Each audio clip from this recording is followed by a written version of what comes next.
Welcome to a video from thisLifestyle.com. New Windows 11 build to look at. This is 26236 for Canary Channel. There was just a couple of changes I wanted to show you in this video. There's not many changes. Microsoft say there's just general improvements, but one thing that's changed, if you go down to your user account, you'll see here, myself, it's saying no internet connection at the moment, I don't know, on this virtual machine, but it displays your Microsoft account information on there. So that's a new thing. So if you've got any things that need fixing, like OneDrive storage limits, they appear down there.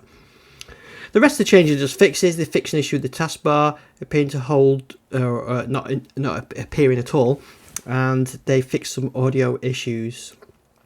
There is just the one new known issue in this. They're investigating issues. The colour performance sections aren't displaying correctly in dark mode.